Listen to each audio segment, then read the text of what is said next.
Hi all. Mathematics, statistics, computer science, economics, data science തുടങ്ങിയ മേഖലകളിൽ ഒരു കരിയർ കെട്ടിപ്പടുക്കാനാണ് നിങ്ങൾ ആഗ്രഹിക്കുന്നത് എങ്കിൽ നിങ്ങൾക്ക് ഏറ്റവും സ്യൂട്ടബിൾ ആയിട്ടുള്ള ഒരു ഇൻസ്റ്റിറ്റ്യൂട്ടാണ് Indian statistical institute, short form ISI. ഈ ISI എന്ന് പറയുന്നത് സ്റ്റാറ്റിറ്റിക്സ് ആൻഡ് മാത്തമാറ്റിക്സ് മേഖലയിൽ ഇന്ത്യയിലെ പ്രസ്റ്റീജിയസ് ആയിട്ടുള്ള ഒരു ഇൻസ്റ്റിറ്റ്യൂട്ടാണ്. ഇതിൻ്റെ 5 ക്യാമ്പസാണ് ഉള്ളത്. മെയിൻ ക്യാമ്പസ് എന്ന് പറയുന്നത് കൊൽക്കത്തയിലാണ്. പിന്നെ വരുന്ന ക്യാമ്പസുകൾ ബാംഗ്ലൂരു, ചെന്നൈ, ഡൽഹി, തേസ്പൂർ. അപ്പോൾ ISIയിലുള്ള പ്രോഗ്രാംസ് പല ക്യാമ്പസുകളിലും പല പ്രോഗ്രാംസാണ് ഓഫർ ചെയ്യുന്നത്. അതിൻ്റെ ഡീറ്റെയിൽസ്, അതിൻ്റെ നോട്ടിഫിക്കേഷൻ 2025 ഇയറിന് വേണ്ടിയിട്ട് വന്നിട്ടുണ്ട്. അപ്പോൾ ആ ഒരു 2025 നോട്ടിഫിക്കേഷനാണ് ഇന്ന് നമ്മൾ ഈ വീഡിയോയിൽ അനലൈസ് ചെയ്യുന്നത്. നിലവിൽ ISI ഓഫർ ചെയ്യുന്ന പ്രോഗ്രാംസ് എന്ന് പറയുമ്പോൾ അതിൽ ബാച്ചിലർ പ്രോഗ്രാംസ് ഉണ്ട്, മാസ്റ്റർ പ്രോഗ്രാംസ് ഉണ്ട്, ഡിപ്ലോമ അല്ലെങ്കിൽ സർട്ടിഫിക്കറ്റ് പ്രോഗ്രാംസ് ഉണ്ട്, പിന്നെ റിസർച്ച് ഫെലോഷിപ്പ് പ്രോഗ്രാംസ് ഉണ്ട്. അപ്പോൾ നമ്മൾ സ്റ്റുഡൻസിൻ്റെ പോയിന്റ് ഓഫ് വ്യൂവിൽ റെലവൻ്റ് ആയി വരുന്നത് ബാച്ചിലേഴ്സ് ഡിഗ്രീസ് ആണ്. അതിൽ പ്രധാനപ്പെട്ടത് B stat honours. B stat എന്ന് പറയുമ്പോൾ ബാച്ചിലർ ഓഫ് സ്റ്റാറ്റിറ്റിക്സ് ആണ്. ഓക്കെ. പിന്നെ വരുന്നത് B math, bachelor of mathematics, അതിൻ്റെ ഹോണേഴ്സ്. പിന്നെ BSDS ഹോണേഴ്സ് എന്ന് പറയുമ്പോൾ ബാച്ചിലർ ഓഫ് സ്റ്റാറ്റിസ്റ്റിക്കൽ ഡാറ്റ സയൻസിൻ്റെ ഹോണേഴ്സ്. ഓക്കെ. അപ്പോൾ ബി സ്റ്റാറ്റിൻ്റെ ഡ്യൂറേഷൻ എന്ന് പറയുന്നത് 3 years ആണ്. ബി മാത്തിൻ്റെതും 3 years ആണ്. പക്ഷേ BSDS ഹോണേഴ്സിൻ്റെ ഡ്യൂറേഷൻ എന്ന് പറയുന്നത് 4 years ആണ്. ഓക്കെ. ഇനി ശ്രദ്ധിക്കേണ്ട കാര്യം എന്ന് വെച്ചാൽ ബി സ്റ്റാറ്റ് ഹോണേഴ്സ് ISI കൊൽക്കത്തയിൽ മാത്രമേ ഓഫർ ചെയ്യുന്നുള്ളൂ. ബി മാത്ത് ഹോണേഴ്സ് ISI ബാംഗ്ലൂരിൽ മാത്രമേ ഓഫർ ചെയ്യുന്നുള്ളൂ. BSDS ഹോണേഴ്സ് കൊൽക്കത്ത, ഡൽഹി, ബാംഗ്ലൂരു ക്യാമ്പസുകളിൽ ഓഫർ ചെയ്യുന്നുണ്ട്. ഇനി നമ്മൾ അനലൈസ് ചെയ്യുന്നത് ISIയിലുള്ള പ്രോഗ്രാംസിൻ്റെ സീറ്റ് അലോക്കേഷനാണ്. അപ്പോൾ ബി സ്റ്റാറ്റ് പ്രോഗ്രാം നമ്മൾ നോക്കുകയാണെങ്കിൽ അതിൻ്റെ നോർമൽ സീറ്റാണ് ഇവർ ജെൻഡർ ന്യൂട്രൽ സീറ്റ് എന്ന് പറയുന്നത് കൊണ്ട് ഉദ്ദേശിച്ചത്. അതിന് മൊത്തത്തിൽ 63 സീറ്റാണുള്ളത്. ഈ 63 സീറ്റിലെ 23 ജനറൽ വിഭാഗക്കാർക്കാണ്, 17 OBC NCL വിഭാഗക്കാർക്കാണ്, നോൺ ക്രീമി ലെയർ, 9 SC വിഭാഗക്കാർക്കാണ്, 5 ST വിഭാഗക്കാർക്കാണ്, 6 EWS എക്കണോമിക്കലി വീക്കർ സെക്ഷൻ ആ വിഭാഗക്കാർക്കാണ്, 3 PWD ഫിസിക്കലി ഡിസേബിൾഡ് വിഭാഗക്കാർക്കാണ്. ഓക്കെ. അപ്പോൾ എന്തുകൊണ്ടാണ് ഇവർ ഈ ജെൻഡർ ന്യൂട്രൽ സീറ്റ്സ് എന്ന് പറയുന്ന ഒരു ടേം ഉപയോഗിച്ചത്? കാരണം എന്ന് വെച്ചാൽ ഇവർക്ക് വേറൊരു ടൈപ്പ് ഓഫ് സീറ്റ് ഉണ്ട്, SSFC. ഇവിടെ കണ്ടോ, അത് supernumerary seats for female candidates എന്നാണ് ഉദ്ദേശിക്കുന്നത്. അതായത് ഇവർ ഫീമെയിൽ കാൻഡിഡേറ്റ്സിന് പ്രത്യേക ഒരു റിസർവേഷൻ കൊടുക്കുന്നുണ്ട്. ഓക്കെ. അതിന് 16 സീറ്റാണ് മൊത്തത്തിലുള്ളത്. അതിൻ്റെ കാറ്റഗറി അലോക്കേഷൻ നിങ്ങൾക്ക് ഇവിടെ കാണാൻ പറ്റും. പിന്നെയുള്ള ചാനലാണ് INMO ചാനൽ എന്ന് വെച്ചാൽ Indian national maths Olympiad channel. ഈ ചാനലിലൂടെ 5 സീറ്റാണ് അവൈലബിൾ ആയിട്ടുള്ളത്. ഓക്കെ. അപ്പോൾ ബി സ്റ്റാറ്റിനെ കുറിച്ച് നമ്മൾ പറഞ്ഞു. ഇനി നമുക്ക് പറയേണ്ടത് ബി മാത്തിൻ്റെ സീറ്റ് അലോക്കേഷനാണ്. ഇതിൻ്റെ gender neutral seats SSFC INMO channel നോക്കുകയാണെങ്കിൽ ഏകദേശം ആ ഒരു ബി സ്റ്റാറ്റിൻ്റെ അതേ നമ്പർ ഓഫ് സീറ്റ്സ് ആണ് ഇതിനും അവൈലബിൾ ആയിട്ടുള്ള. ഏകദേശം ആ ഒരു type of category seat allocation തന്നെയാണ് കാണാൻ പറ്റുക. ഓക്കെ. പിന്നെ ഒരു ഡിഫറൻസ് വരുന്നത് ഈ പറയുന്ന BSDS എന്ന് പറയുന്ന കോഴ്സിനാണ്. ഓക്കെ. അതിൻ്റെ കേസിൽ എന്ന് വെച്ചാൽ മൊത്തത്തിൽ പറയുമ്പോൾ 75 സീറ്റ് ഉണ്ട്. നമ്മൾ മുന്നേ പറഞ്ഞിരുന്നു ഇത് 3 ക്യാമ്പസിലാണ് ഓഫർ ചെയ്യുന്നത്, കൊൽക്കത്ത, ഡൽഹി, ബാംഗ്ലൂരു. അപ്പോൾ കൊൽക്കത്തയിൽ 25 സീറ്റ് ഉണ്ട്, ഡൽഹിയിൽ 25 സീറ്റ് ഉണ്ട്, ബാംഗ്ലൂരിൽ 25 സീറ്റ് ഉണ്ട്. അങ്ങനെയാണ് മൊത്തത്തിൽ 75 ആയത്. അപ്പോൾ നമ്മൾ കോഴ്സുകളെ പറ്റിയിട്ട് ഒന്നും കൂടി ഒരു ഡീറ്റെയിൽഡ് ആയിട്ടുള്ള അനാലിസിസ് നടത്തുകയാണെങ്കിൽ ഇപ്പോൾ bachelor of statistics honours, B stat honours എന്ന് പറയുന്നൊരു കോഴ്സ് അതൊരു 3 year പ്രോഗ്രാമാണെന്ന് ഓൾറെഡി നമ്മൾ പറഞ്ഞു കഴിഞ്ഞു. ഓക്കെ.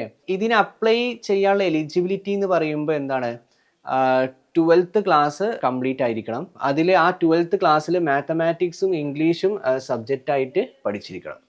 ഓക്കെ. യെസ്. ഇനി സെലക്ഷൻ പ്രൊസീജിയർ എന്ന് വെച്ചാൽ INMO അവാർഡീസ് അല്ലാത്ത ആൾക്കാരൊക്കെ തന്നെ എന്താണ് ISI ടെസ്റ്റ് എൻട്രൻസ് എക്സാം വഴിയാണ് ഈ ഒരു പ്രോഗ്രാമിന് മീൻസ് അഡ്മിഷൻ കരസ്ഥമാക്കേണ്ടത്. ഓക്കെ, INMO അവാർഡീസ് ആണെങ്കിൽ അവർ ഈ പറയുന്ന എൻട്രൻസ് എക്സാം എഴുതേണ്ട ആവശ്യമില്ല, അവർക്ക് ഇൻ്റർവ്യൂ മാത്രമേ ഉണ്ടാവുള്ളൂ. ഓക്കെ, അല്ലാത്ത ആൾക്കാരൊക്കെ ഈ പറയുന്ന ISI ടെസ്റ്റ് എഴുതണം എന്നാണ് ഇവർ പറയുന്നത്. ഓക്കെ, ഈ ഇന്ത്യൻ നാഷണൽ മാത്സ് ഒളിമ്പ്യാഡ് എന്ന് പറയുമ്പോൾ അത് ഈ national board of higher mathematics department of atomic energy നടത്തുന്ന ഒരു എക്സാമാണ്. ഓക്കെ, അപ്പോൾ ഈ ഒരു ഒളിമ്പ്യാഡ് ജസ്റ്റ് ക്വാളിഫൈ ചെയ്തത് കൊണ്ട് സീറ്റ് കിട്ടും എന്നുള്ളത് ഉറപ്പാവും ഇവർ പറയുന്നില്ല. അതിന് ആ ഒരു പറയുന്ന ഇൻ്റർവ്യൂവിൻ്റെയും കൂടി അടിസ്ഥാനത്തിലാണ് ആ ഒരു ഫൈനൽ സെലക്ഷൻ കൊടുക്കുക എന്നുള്ള രീതിയിലാണ് ഇവർ പറയുന്നത്. അടുത്ത course bachelor of mathematics honours, BMath honours. ഇതും ഒരു 3 വർഷ പ്രോഗ്രാമാണ്. ഇവിടെയെന്ന് വെച്ചാൽ ഇതിൻ്റെ എലിജിബിലിറ്റിയും സെലക്ഷൻ പ്രൊസീജിയറും മറ്റേ ആ പറഞ്ഞ BSTATൻ്റെ അതേപോലെ തന്നെയാണ്, പ്രത്യേകിച്ച് ഡിഫറൻസ് ഇല്ല. ഓക്കെ, ഇനി നമുക്ക് bachelor of statistical data science honours BSDS ഹോണേഴ്സിൻ്റെ ഡീറ്റെയിൽസിനെ പറ്റിയിട്ട് പറയാം. വളരെ ശ്രദ്ധിക്കണം, ഇതൊരു 4 വർഷ ബാച്ചിലർ ഹോണേഴ്സ് പ്രോഗ്രാമാണ്. ഇതിൽ ഏതൊക്കെ സബ്ജക്ട്സ് ആണ് ഫോക്കസ് ചെയ്യുന്നത് വെച്ചാൽ statistical machine learning, computational statistics, data analytics. ഒന്നും കൂടി ആ ഒരു ഡാറ്റ സയൻസ് പ്രോമിനൻ്റ് ആയി വരുന്ന ISI ഓഫർ ചെയ്യുന്ന കോഴ്സാണ് ഈ BSDS. ഓക്കെ, ഈ ഒരു കോഴ്സ് കംപ്ലീറ്റ് ചെയ്താൽ കാൻഡിഡേറ്റ്സിന് ഇൻഡസ്ട്രി, ഫിനാൻസ്, ബാങ്കിങ് സെക്ടർ പോലെയുള്ള മേഖലകളിൽ മീൻസ് വർക്ക് ചെയ്യാൻ പറ്റും, അല്ലെങ്കിൽ റിസർച്ച് പോലെയുള്ള മേഖലയിലോട്ട് ഹയർ സ്റ്റഡീസ് നടത്താൻ പറ്റും. അങ്ങനത്തെ ഒക്കെ ഒരു ഓപ്പർച്യൂണിറ്റീസ് ആണ് ഇവർ പറയുന്നത്. ഓക്കെ, ഒറിജിനലി ഇതൊരു 4 വർഷ പ്രോഗ്രാമാണ്. പക്ഷേ 3 വർഷത്തിന് ശേഷം ഒരു എക്സിറ്റ് ഓപ്ഷൻ ഇതിന് ഉണ്ട് എന്നാണ് ഇവർ അഭിപ്രായപ്പെടുന്നത്. അതായത് students leaving the programme after successful completion of the 3rd year will receive the bachelor of statistical data science degree. Okay, BSDS എന്ന് പറയുന്ന പ്രോഗ്രാം അവർക്ക് കിട്ടും, പക്ഷെ അതിൽ ഹോണേഴ്സ് എന്ന് പറയുന്ന ഡെസിഗ്നേഷൻ ഉണ്ടാവില്ല. അതായത് ഇത് 4 വർഷ കോഴ്സാണ്. 4 വർഷം കംപ്ലീറ്റ് ആക്കിയാൽ BSDS ഹോണേഴ്സ് എന്ന് പറയുന്ന രീതിയിലാണ് ഡിഗ്രി അവാർഡ് ചെയ്യുക. എന്നാൽ ഒരു വിദ്യാർത്ഥി 3 വർഷം കംപ്ലീറ്റ് ചെയ്തിട്ട് പോവുകയാണെങ്കിൽ, എക്സിറ്റ് ചെയ്യുകയാണെങ്കിൽ, അപ്പോൾ ആ പറയുന്ന കാൻഡിഡേറ്റിന് വെറും BSDS എന്ന് പറയുന്ന ഡിഗ്രി കിട്ടും എന്നാണ് ഇവർ പറയുന്നത്. ഇനിയിപ്പോൾ 4 വർഷം ഒരു കാൻഡിഡേറ്റ് ഈ പറയുന്ന BSDS പ്രോഗ്രാം കംപ്ലീറ്റ് ചെയ്തു. ഓക്കെ, അതിനുശേഷം ഒരു എക്സ്ട്രാ ഇയർ കോഴ്സ് വർക്ക് ചെയ്താൽ മൊത്തത്തിൽ അതൊരു 5 ഇയർ പ്രോഗ്രാം ആവും. അങ്ങനത്തെ കാൻഡിഡേറ്റിന് ISI അവാർഡ് ചെയ്യുന്നത് integrated master degree in statistical data science ആണ്. ഓക്കെ, ഡിഫറൻസ് മനസ്സിലായില്ലേ? ഈ പറയുന്ന ഒരു BSDS പ്രോഗ്രാം ഒരു ഹൈബ്രിഡ് മോഡിലാണ് ഇത് ഡെലിവർ ചെയ്യുന്നത് എന്നാണ് ഇവർ അതിൻ്റെ ഒരു ഡീറ്റെയിൽ ആയിട്ട് പറയുന്നത്. ഓക്കെ, ഹൈബ്രിഡ് മോഡ് എന്ന് പറയുമ്പോൾ that will be A blend of എന്തായിരിക്കും, ഓൺലൈൻ ആൻഡ് ഓഫ്ലൈൻ ക്ലാസ്സസ് ആയിരിക്കും. കൂടുതൽ അതിൻ്റെ ഡീറ്റെയിൽസിനെ പറ്റിയിട്ട് പറയുന്നില്ല, എന്തായാലും നമുക്ക് അങ്ങനെ പ്രതീക്ഷിക്കാം. എന്താണ് BSDS പ്രോഗ്രാമിന് ഒരു കാൻഡിഡേറ്റിനെ അപ്ലൈ ചെയ്യാനുള്ള എലിജിബിലിറ്റി? സ്വാഭാവികമായിട്ടും 12th ക്ലാസ് പാസ്സായിരിക്കണം. ഓക്കെ, ആ 12th class higher secondary exam പാസ്സാവേണ്ടത് ഏത് വർഷത്തിലാണ്? 2024 അല്ലെങ്കിൽ 2025. ഈ വർഷങ്ങളിൽ ഹയർ സെക്കൻഡറി എക്സാം പാസ്സായ വിദ്യാർത്ഥികൾക്കാണ് ഇത് അപ്ലൈ ചെയ്യാൻ പറ്റുക. എന്ന് വെച്ചാൽ ഇപ്പോൾ 2025 എന്ന് പറയുമ്പോൾ നിലവിൽ +2 എഴുതുന്ന വിദ്യാർത്ഥികൾ, 2024 എന്ന് വെച്ചാൽ കഴിഞ്ഞ വർഷം. ഓക്കെ, അപ്പോൾ കറൻറ്റ് +2 റണ്ണിങ് സ്റ്റുഡൻസിനും റിപ്പീറ്റർ സ്റ്റുഡൻസിനും ഈ ഒരു എക്സാം എഴുതാം.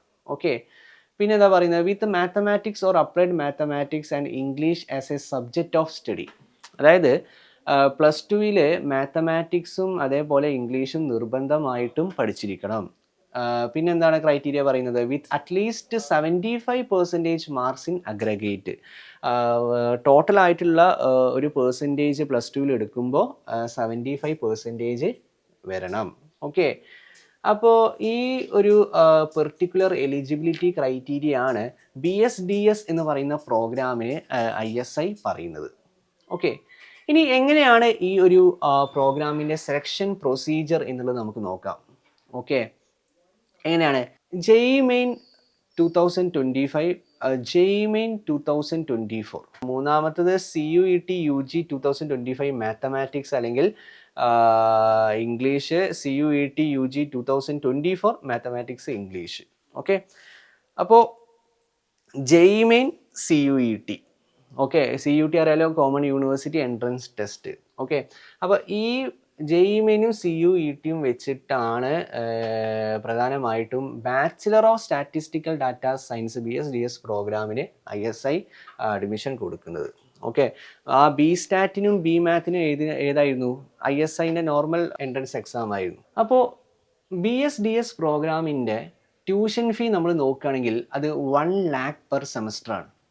ഓക്കെ, പിന്നെ SC ST PWD കാൻഡിഡേറ്റ്സ് ആണെങ്കിൽ ആ ഒരു full waiver of tuition fee ഉണ്ട് എന്നാണ് ഇവർ പറയുന്നത്. ഇനി നമ്മൾ ഈ പറയുന്ന ISIലുള്ള കോഴ്സുകളുടെ കേസിൽ നോക്കുകയാണെങ്കിൽ അതിൽ ചില സ്റ്റൈപ്പൻസ് അവാർഡ് ചെയ്യുന്നുണ്ട്. ഇപ്പോൾ BSTAT ഹോണേഴ്സിനും BMath ഹോണേഴ്സിനും സ്റ്റൈപ്പൻഡ് പെർ മന്ത് ₹5,000 ആണ്. ഓക്കെ, സ്റ്റൈപ്പൻഡ് എന്ന് വെച്ചാൽ ഒരു സ്കോളർഷിപ്പ് പോലെ അല്ലേ, മന്ത്ലി നമുക്ക് അതൊരു എമൗണ്ട് ആയിട്ട് നമ്മുടെ അക്കൗണ്ടിൽ ക്രിയേറ്റ് ചെയ്യും. പിന്നെ കണ്ടിജൻസി ഗ്രാൻഡ് പെർ ഇയർ എത്രയാണ്? RS 5,000. ഈ കണ്ടിജൻസി ഗ്രാൻഡ് എന്ന് വെച്ചാൽ ഓരോ വർഷത്തിൽ ഇങ്ങനെ പ്രൊജക്ട്സോ അസോസിയേറ്റഡ് ആയിട്ടുള്ള റിസർച്ചുകൾ ചെയ്യാൻ വേണ്ടിയിട്ട് കൊടുക്കുന്ന ഒരു ഗ്രാൻഡാണ്. അപ്പോൾ പ്രധാനമായിട്ടും ഇത് അനലൈസ് ചെയ്യുമ്പോൾ നമുക്ക് മനസ്സിലാവുന്നത് BSTATനും BMathനാണ് ഏതുള്ളത്? സ്റ്റൈപ്പൻഡ് ഉള്ളത്. അപ്പോൾ ISI എൻട്രൻസ് എക്സാമിൻ്റെ അപ്ലിക്കേഷൻ ഫീ എന്ന് പറയുന്നത് ജനറൽ വിഭാഗത്തിലുള്ള മെയിൽ അപ്ലിക്കൻസ് ആണെങ്കിൽ RS 1,500 ആണ്. ജനറൽ കാറ്റഗറിയിലുള്ള ഫീമെയിൽ കാൻഡിഡേറ്റ്സ് ആണെങ്കിൽ അത് RS 1,000 ആണ്. ഇനി SC ST OBC NCL EWS PWD തുടങ്ങിയ കാറ്റഗറീസിലുള്ള ആൾക്കാരാണെങ്കിൽ അവർക്ക് RS 750 ആണ്. പിന്നെ പുറത്തുനിന്ന് അപ്ലൈ ചെയ്യുന്ന കാൻഡിഡേറ്റ്സ് ആണെങ്കിൽ ഓവർസീസ് സിറ്റിസൺസ് ഓഫ് ഇന്ത്യ ആണെങ്കിൽ RS 1,500 ആണ്. അപ്പോൾ ISIൻ്റെ എൻട്രൻസ് എക്സാമിൻ്റെ സിറ്റീസ് ഇവർ പറയുന്നുണ്ട്. അപ്പോൾ മൊത്തത്തിൽ ഇന്ത്യയിലുള്ള സിറ്റീസ് നോക്കുമ്പോൾ കേരളത്തിൽ അവൈലബിൾ ആയിട്ടുള്ള സിറ്റീസ് പറയുമ്പോൾ ഒന്ന് ട്രിവാൻഡ്രം, പിന്നെ രണ്ടാമത്തത് കൊച്ചി. ഓക്കെ, കോഴിക്കോട് നമ്മളിതിൽ തിരഞ്ഞു നോക്കുമ്പോൾ ഒരു സെൻറ്ററായിട്ട് കാണുന്നില്ല. ഓക്കെ, അപ്പോൾ 2 സെൻറ്റേഴ്സാണ് കൊച്ചി ആൻഡ് ട്രിവാൻഡ്രം. BSTATന് മാത്സ് അല്ലേ, അത് MCQ ടൈപ്പും ഉണ്ട്, അതേപോലെ ഡിസ്ക്രിപ്റ്റീവ് ടൈപ്പും ഉണ്ട്. അപ്പോൾ 2 സെക്ഷനായിട്ടാണ് ഇത് നടത്തുന്നത്. അതായത് ഫോർനൂൺ സെക്ഷനും ഉണ്ട്, ആഫ്റ്റർനൂൺ സെക്ഷനും ഉണ്ട്. ഫോർനൂൺ സെക്ഷൻ എന്ന് പറയുമ്പോൾ 10:30 മുതൽ 12:30 വരെയാണ്. ഓക്കെ, ആഫ്റ്റർനൂൺ സെക്ഷൻ എന്ന് പറയുമ്പോൾ 24 hour ഫോർമാറ്റിൽ 14 മുതൽ 16 വരെ, 2 മണി മുതൽ മീൻസ് 4 മണി വരെ. ഇതിലൊരു പ്രത്യേകത എന്താണെന്ന് വെച്ചാൽ MCQ ടൈപ്പ് ഉണ്ട്, ഡിസ്ക്രിപ്റ്റീവ് ഉണ്ട്. ഓക്കെ, ഇനി BMathനും അതേപോലെ തന്നെയാണ്, MCQ ടൈപ്പ് ഉണ്ട്, ഡിസ്ക്രിപ്റ്റീവ് ടൈപ്പ് ഉണ്ട്. Right, okay. അപ്പോൾ ഇവിടെ ഇമ്പോർട്ടൻറ്റ് ഡേറ്റ്സ് പറയുന്നുണ്ട്. അതായത് ഇപ്പോൾ BSTATനും BMathനും പ്രധാനമായിട്ട് എൻട്രൻസ് ടെസ്റ്റ് ISI ടെസ്റ്റ് തന്നെയാണ്. അപ്പോൾ അതിൻ്റെ ഓൺലൈൻ അപ്ലിക്കേഷൻ ഫെബ്രുവരി 28 സ്റ്റാർട്ട് ചെയ്യും. അത് എൻഡ് ചെയ്യുന്നത് മാർച്ച് 26 പിന്നെ അഡ്മിറ്റ് കാർഡ് ഇഷ്യൂ ചെയ്യുന്നത് ഏപ്രിൽ 14 പിന്നെ മെയ് 11 ISIൻ്റെ അഡ്മിഷൻ എൻട്രൻസ് ടെസ്റ്റ്.